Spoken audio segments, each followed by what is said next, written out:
Hi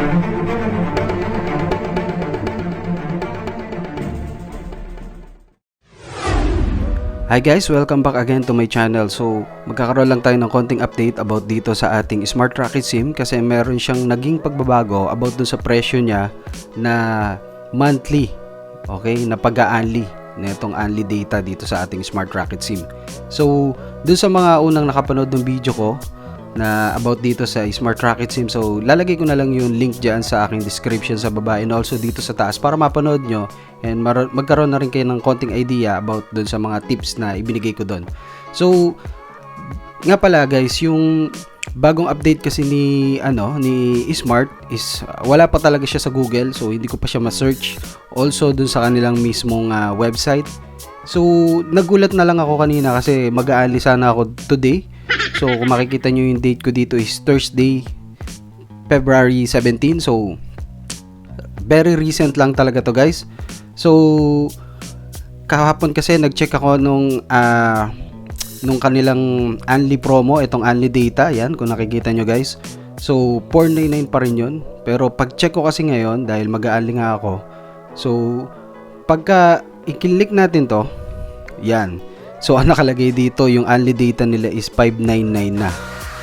So nadagdagan na siya ng halos 100 pesos. So kung mapapansin nyo rin yung nakasulat dito sa taas ay nakalagay is unli data for all sites and apps.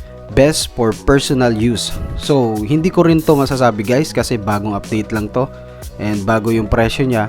Kung ito pwede tong i-connect o makakonect ka pa. Okay? Kung pwede mo siyang gamitin dito sa ating prepaid wifi or pang isang phone lang to.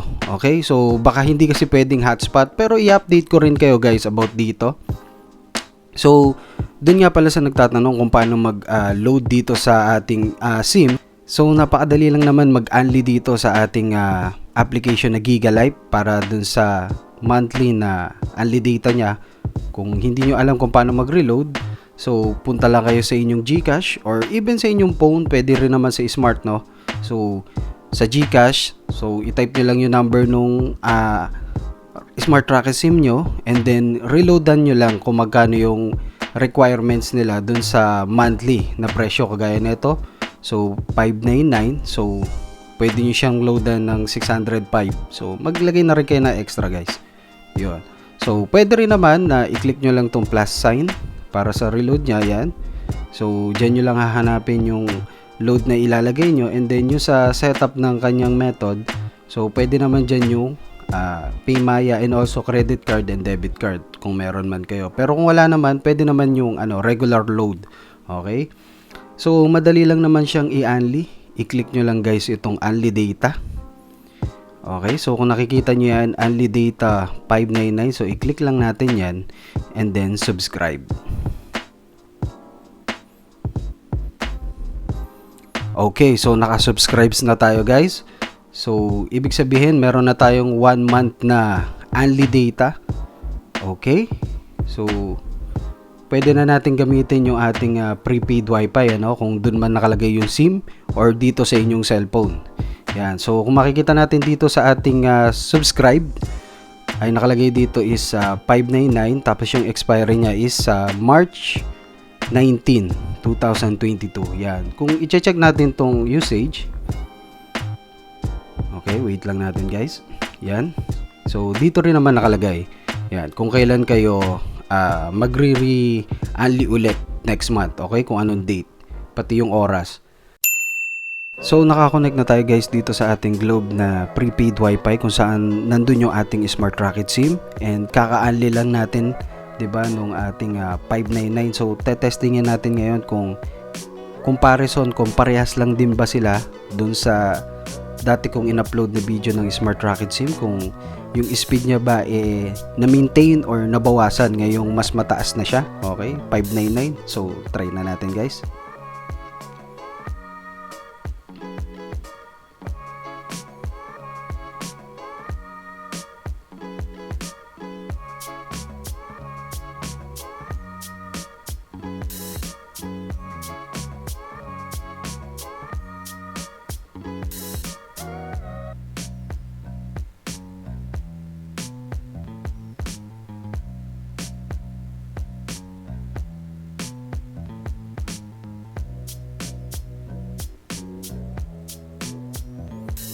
Yun. So kung napapansin nyo guys, dito sa kanyang download Mbps meron siyang 28.2 and dun sa upload niya naman ay merong 21.8. So comparison dun sa una kong ginawang video about dito sa Smart Rocket SIM, so halos wala rin naman pagbabago, halos parehas pa din naman yung kanyang speed ng kanyang data. And so ang masasabi ko lang is maganda pa rin siyang gamitin, ano. So hindi nila binawasan, no, nilimitahan yung kanyang speed connection. And also pwede na rin siya doon sa presyo niyang 599. And also doon sa mga nagtatanong kung pwede daw ba itong gamitin doon sa mga may PisoNet and also doon sa mga may computer shop. So marami na rin naman yung nagsabi sa akin na ginamit nila itong Smart Rocket SIM sa kanilang computer shop. Meron din naman sa PisoNet. So useful naman daw. Yun nga lang, nag-consume sila o gumamit pala sila ng around 2 to 3 SIM nung Smart Rocket SIM kasi nga meron kasi nakapagsabi sa akin na na-ban yung kanilang SIM dahil overusage. So doon sa nagsasabi na merong overusage at nakakaban yung paggamit ng sobra-sobra ng data ng Smart Rocket SIM, ay totoo talaga yun guys, na makikita nyo rin naman yun sa Google pagka sinearch nyo. So ang nakalagay kasi doon, pagka overusage yung paggamit nyo nung data nung SIM, so malaki yung chance na maban yung inyong SIM card. And medyo mahirap kasing mag-contact sa kanilang customer service para i-unban yung SIM. So parang mapipilitan ka na, kasi may nakita ko doon na napilitan na siya na bumili na lang ng bagong SIM kaysa i-request pa yung i-unban kasi tumakbo na ng ilang weeks ay hindi pa rin naayos. So yung example niya kasi doon is mga 60 gig per day yung nakukonsume niya, no? So sobrang over usage na talaga yun guys. So siguro pangbahay na nga lang siguro para mas maganda at hindi maban yung SIM card nyo.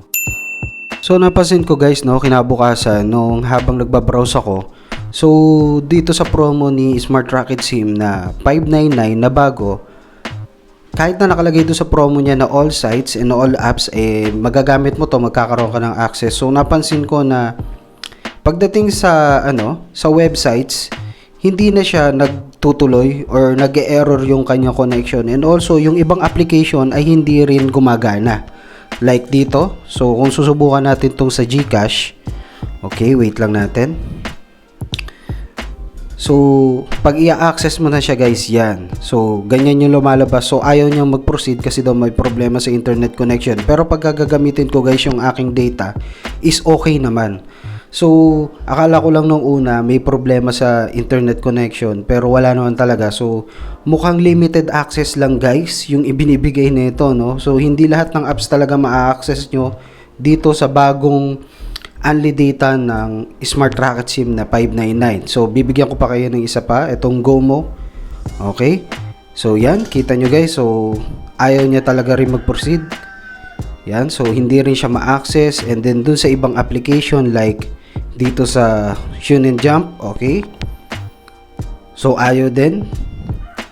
Yan, pero pagdating mo dito sa mga social media apps like dito sa Tango, TikTok, AppLive, okay, YouTube, Facebook, yan, na-access siya lang agad-agad.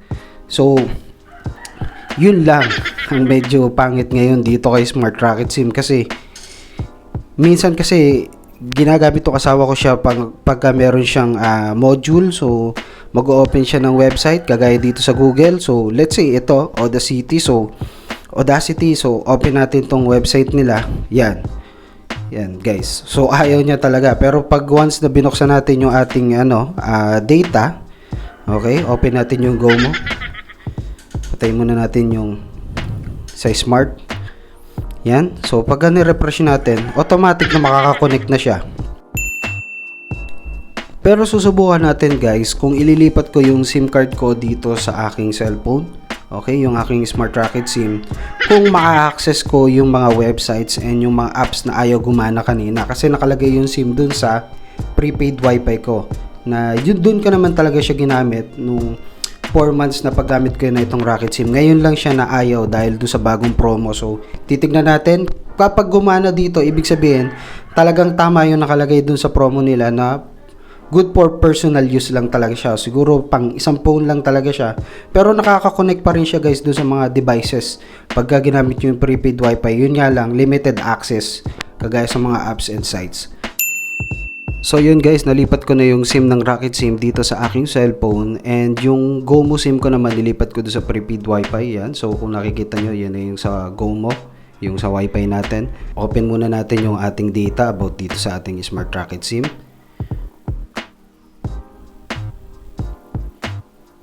Okay, so naka-open na yung ating Rocket SIM.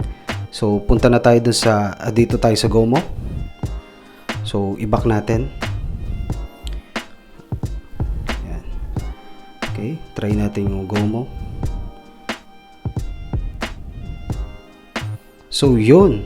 So na-access siya guys.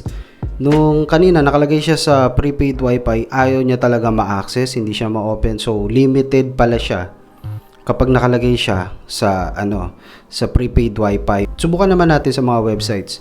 Okay, ito yung kanina. So i-back lang natin. And then click uli natin.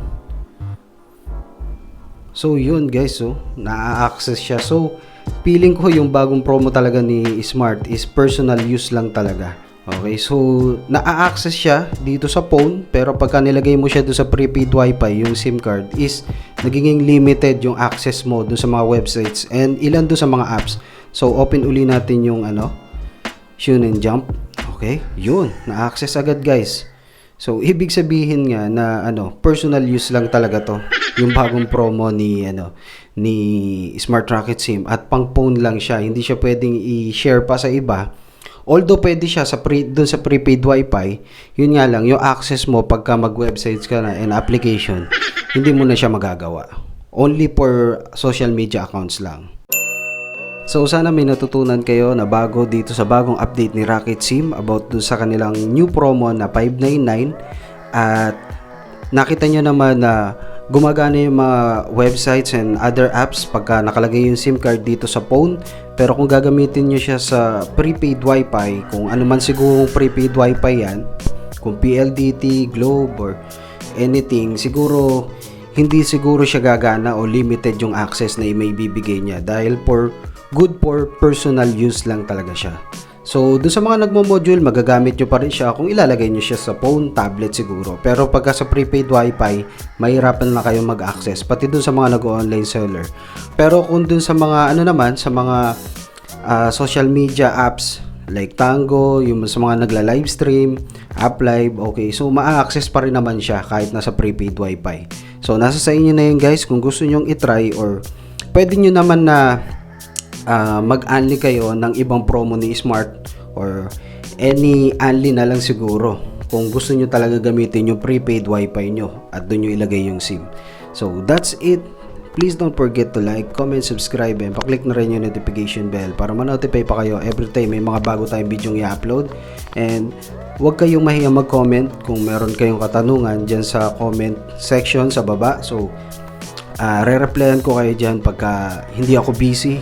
And also maglalagay na rin ako ng pin dyan dun sa mga hindi ko nasabi dito sa video, ilalagay ko na lang din dyan sa pin message sa baba. So pwede nyo yung basahin and mag-update pa ako about dito sa Rocket SIM sa mga susunod na buwan kung meron silang pagbabago. So that's it. See you again sa next vlog.